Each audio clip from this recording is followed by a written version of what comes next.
चलो देखो, बायोटेक्नोलॉजी में हम लोग रेस्ट्रिक्शन एंजाइम के बारे में जान गए थे लोग, ठीक। रेस्ट्रिक्शन एंजाइम के बारे में जान गए थे लोग। अब हम लोग को पढ़ना है क्या, जेल इलेक्ट्रोफोरेसिस, ठीक। तो जो हम लोग को जानना था वो इस मेथड से हम लोग जान रहे हैं। सबसे पहले हम लोग क्या किए थे कि जीन और सबसे पहले क्या किए थे, किसी भी सेल के अंदर से उसके जीन और डीएनए को आइसोलेट किए थे, ठीक, by the help of chilled ethanol और बहुत सारे एंजाइम्स के हेल्प से हम लोग क्या किए थे, किसी भी सेल के अंदर से उसके डीएनए को एक्सट्रैक्ट किए थे, ठीक। उसके बाद क्या किए थे लोग, उस डीएनए को डिफरेंट रेस्ट्रिक्शन एंजाइम से, जो कि हम लोग को जो रेस्ट्रिक्शन एंजाइम की ज़रूरत है उससे हम लोग उस डीएनए को कट कराए थे। तो अब रेस्ट्रिक्शन एंजाइम क्या है, कितने तरह का है, कैसे उसका नेमिंग होता है, ये सब चीज़ हम लोग जान गए थे। अब क्या है, जो हम लोग को डिज़ायर्ड डीएनए, अब जो डीएनए फ्रेगमेंट छोटे छोटे टुकड़ों में टूट गया है, अब क्या करना है उसको उसके साइज के हिसाब से अरेंज करना है। तो हमसे तो होने से रहा, इतना छोटा डीएनए उसको पकड़ के साइज के हिसाब से हम लोग तो नहीं कर पाएंगे अरेंज एक एक करके, ना वो पकड़ाएगा किसी चीज़ से हमसे। उसके लिए एक मेथड करते हैं, कौन, gel electrophoresis, which is third method, ठीक। तो डीएनए मिल गया सेल के अंदर से, उसको तोड़ दिए। अब जो टूटा, तो कोई इतना छोटा टूटा होगा, कोई इतना बड़ा टूटा होगा, कोई इतना छोटा, इतना बड़ा, अलग अलग साइज में डीएनए का फ्रेगमेंट टूटा होगा।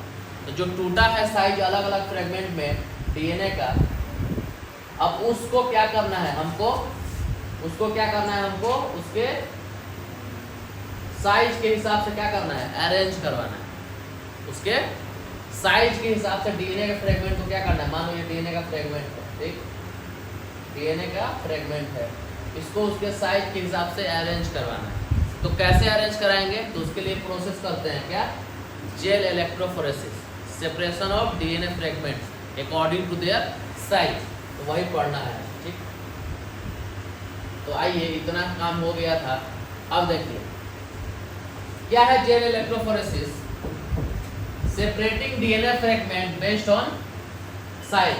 जो डीएनए फ्रेगमेंट छोटा छोटा मिल गया था उसको उसके साइज के हिसाब से सेपरेट करना, साइज के हिसाब से सजा देना, छोटे से बड़ा, ठीक।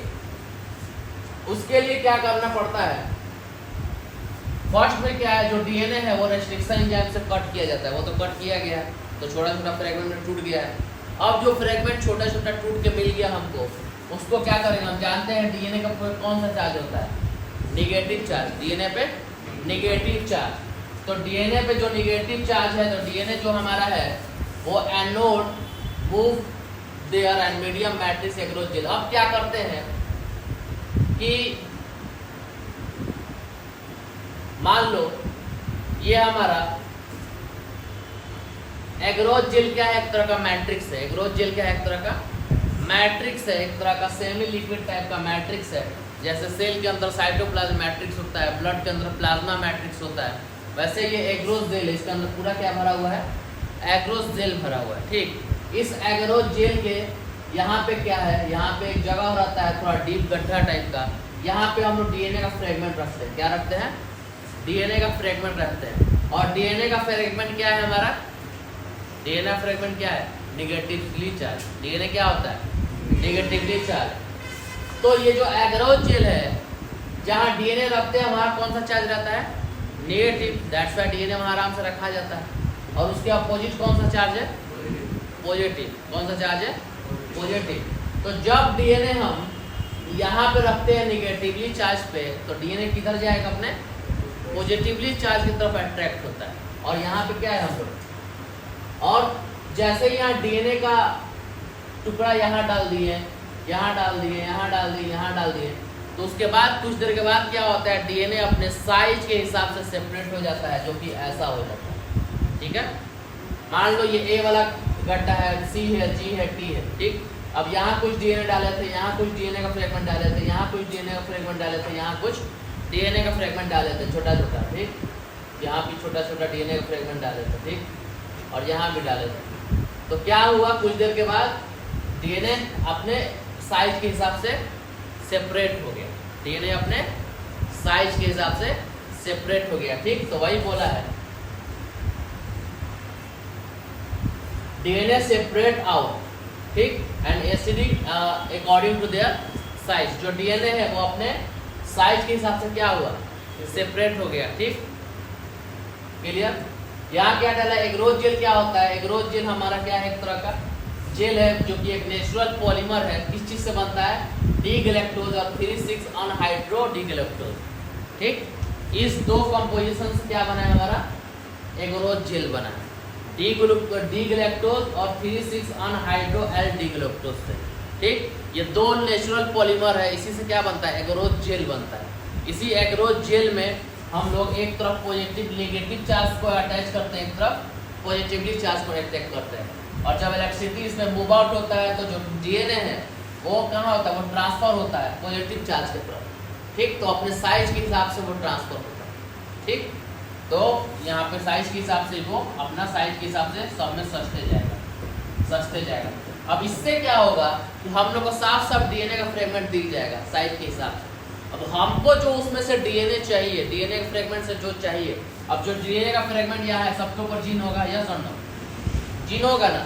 तो हमको जो डिजायर डीएनए चाहिए, उस डीएनए का जो टुकड़ा चाहिए, अब हमारा जो डीएनए है, हमारे डीएनए में हम बताया था ना, हमारे डीएनए में क्या है, एक डीएनए में बहुत सारे जीन लगे रहते हैं। ठीक, अब हमको मान लो इंसुलिन बनाने वाले जीन का काम है, तो बाकी डीएनए के जीन को लेकर हम क्या करेंगे, सिर्फ इंसुलिन जो डीएनए के वैसे सीक्वेंस पे जहाँ सिर्फ इंसुलिन का कोडिंग होगा, बस उतना टुकड़ा डीएनए का हम ले लेंगे, बाकी को हटा के फेंक देंगे, कोई जरूरत नहीं है हमको। सेम चीज़ यहाँ होता है, जब किसी डीएनए को तोड़ के उसके साइज के हिसाब से उसको अटैच कर दिए, तो क्या हुआ, डीएनए का हमको फ्रेगमेंट मिल गया। अब इसमें से जो हमको फ्रेगमेंट चाहिए उसको क्या करेंगे, उस एग्रोज जेल में से निकाल लेंगे, उस एग्रोज जेल में से निकाल लेंगे। ठीक, और उसी निकालने के प्रोसेस को क्या बोलता है, इल्यूशन। क्या बोलता है, इल्यूशन। क्या लिखा है, separate bands DNA cut out from gel. जो डीएनए का फ्रेगमेंट सेपरेट आउट हो गया एग्रोज जेल में, उसको वहां से कट करके निकालना, उसी प्रोसेस क्या बोलता है, इल्यूशन बोलता है। ठीक, तो यहाँ वही बोल रहा। हाँ, अब क्या है, जो सेपरेट हो गया एग्रोज जेल पे डीएनए, वो हमको दिखता कैसे है, उसमें तो दिखेगा नहीं, बहुत छोटा है। तो उसको दिखने के लिए हम लोग एक इथिलीन ब्रोमाइड से उसको क्या करते हैं, पहले उस एग्रोज जेल में इथिलीन ब्रोमाइड एक डाई है जो कि उसमें डाल देते हैं। उसके बाद उसको यूवी रेडिएशन से देखते हैं, तो हम लोग को ऐसा दिखता है, इसमें ऐसा नहीं दिखता है। बाद में जब इसमें से ये निकालेंगे फिल्म, उसको यूवी रेडिएशन देंगे, इथिलीन ब्रोमाइड का डाई देंगे। डाई क्या होता है जानते हो लोग ना, ठीक, कलर है एक तरह का, पिगमेंट है एक तरह का। तो उस डाई को देंगे और ऊपर से यूवी रेडिएशन देंगे, तो साफ साफ डीएनए का फ्रेगमेंट हम लोग को दिखाई दे देगा। ठीक, तो ऐसे डीएनए के फ्रेगमेंट को देखते हैं। उसके बाद DNA fragment seen orange colour band, कैसा दिखता है, ऑरेंज कलर का बैंड दिखता है। जब डीएनए फ्रेगमेंट में एग्रोज जेल पे इथिलीन ब्रोमाइड का सॉल्यूशन डालेंगे और यूवी रेडिएशन से देखेंगे, तो कैसा दिखेगा, डीएनए का ऑरेंज कलर का बैंड दिखेगा। याद रहे, किसके प्रेजेंस में ऑरेंज दिखेगा, याद रखना। ठीक, और जब बैंड दिख गया ऑरेंज कलर का, तो हमको समझ में आ गया अब डीएनए का कौन सा फ्रेगमेंट है। अब उसमें से जो फ्रेगमेंट चाहिए उसको कट करके निकाल लेंगे एग्रोज जेल में। उस प्रोसेस क्या बोला, इल्यूशन। अब जो कट करके डीएनए निकाले हैं उसको आगे प्यूरिफाई करेंगे, अपना फर्दर वर्क के लिए काम करेंगे, किसी वेक्टर के अंदर इंट्रोड्यूस करेंगे, किसी होस्ट को देंगे, आगे चल के उसका कॉपी करेंगे और फिर उसका यूज़ करेंगे। ठीक, तो वो तो आगे का प्रोसेस है। तो ये है जेल इलेक्ट्रोफोरेसिस। ठीक, सबसे पहले क्या किए, डीएनए को हम लोग क्या किए, एक बहुत बड़ा डीएनए था, उसको छोटे छोटे टुकड़ों में कट कर दिए। क्यों डीएनए के टुकड़े को छोटे छोटे में कट कर दे रहे हैं, क्यों कर रहे हैं इतना काम झाम, बताओ क्यों कर रहे हैं इतना ताम झाम, बताओ। Suppose this is your DNA, this is DNA, okay. हम जानते हैं कि डीएनए पे एक स्पेशल सीक्वेंस पे ही कोडिंग होता है, बाकी नहीं होता है, बाकी नॉन कोडिंग है। मान लो यहाँ कुछ जीन है, यहाँ कुछ जीन है, यहाँ कुछ जीन है, यहाँ कुछ जीन है, यहाँ कुछ जीन है, अंडरस्टूड। ये जीन है इंफॉर्मेशन। अब हमको जो चीज़ बनाना है उसका इंफॉर्मेशन यहाँ दिया हुआ है, तो हमको इस सब से मतलब नहीं है। लेकिन एक उतने बड़े डीएनए में से हम लोग अपना मन चाहा जीन उसी में से जैसे निकाल नहीं सकते, क्योंकि हम लोग को पहली बात वो दिखता नहीं है। तो इसको पाने के लिए क्या करना है, इसको पाने के लिए ये तो हम लोग को निकल के मिल गया, तो किसी सेल में से तोड़ ताड़ के निकाल लिया आराम से इथेनॉल और एंजाइम डाल के। अब इसके अंदर रेस्ट्रिक्शन एंजाइम डालेंगे, ऐसा रेस्ट्रिक्शन एंजाइम डालेंगे जो हमारा मन चाहा फ्रेगमेंट को कट कर देगा। अब सबको कट कर दिया छोटे छोटे टुकड़ों में। अब ये जब छोटा छोटा टुकड़ा में कट हो गया, तो अब इसको जब छोटे छोटे टुकड़ों में कट हो गया तो क्या किया, अब हम लोग उस टुकड़े को एक एगरोज जेल में हम लोग उसको पुट किए। अब एगरोज जेल का जो फिल्म है उसके एक कोने पे नेगेटिव इलेक्ट्रोड होता है, एक कोने पे पॉजिटिव इलेक्ट्रोड रहता है। जो नेगेटिव इलेक्ट्रोड रहता है वहाँ पे हम लोग क्या डालते हैं, वहाँ पे हम लोग डीएनए के छोटे छोटे टुकड़ों को डाल देते हैं। डालने के बाद उस एगरोज जेल में डीएनए क्या करता है, पॉजिटिव चार्ज इधर है, इस वजह से डीएनए अपने फ्रेगमेंट में साइज के हिसाब से बढ़ जाता है। जब साइज के हिसाब से डीएनए बढ़ गया, उसको फिर इथेनिल ब्रोमाइड सॉल्यूशन और यूवी रेडिएशन से हम लोग उसको देख लिए कि कहाँ कौन सा साइज आया है। अब जब देख लिए तो हम लोग के पास अब इतना छोटा छोटा फ्रेगमेंट है। पहले तो 2.2 मीटर का डीएनए था ना, अब 2.2 मीटर डीएनए में से अपना डिजायर जीन निकालना वो ज़्यादा आसान है या छोटे छोटे फ्रेगमेंट में से जीन निकालना वो ज़्यादा आसान है। छोटे छोटे फ्रेगमेंट, क्योंकि वो और ज़्यादा जूमिंग दिखेगा। तो अब जब छोटा छोटा टुकड़ा मिल गया तो उसमें से अपना डिजायर डीएनए निकालेंगे। जब मिल गया तो उसको कट करके निकालेंगे, दैट्स प्रोसेस कॉल्ड इल्यूशन। और जब मिल गया हमारा डीएनए तो उसको किसी फैक्टर से लगा कर रिकॉम्बिनेंट डीएनए बना देंगे और फिर उसको किसी होस्ट के अंदर इंट्रोड्यूस कर देंगे, फिर वहाँ से कॉपी बनेगा, फिर वहाँ से हम अपना वुमेन नीड के लिए यूज़ करते हैं। अंडरस्टूड? तो जेल इलेक्ट्रोफोरेसिस समझ में आ गया, ठीक? कैसे हुआ कैसे नहीं, इसको जाओ घर में पढ़ो, कोई दिक्कत है तो या तो अभी पूछ लो।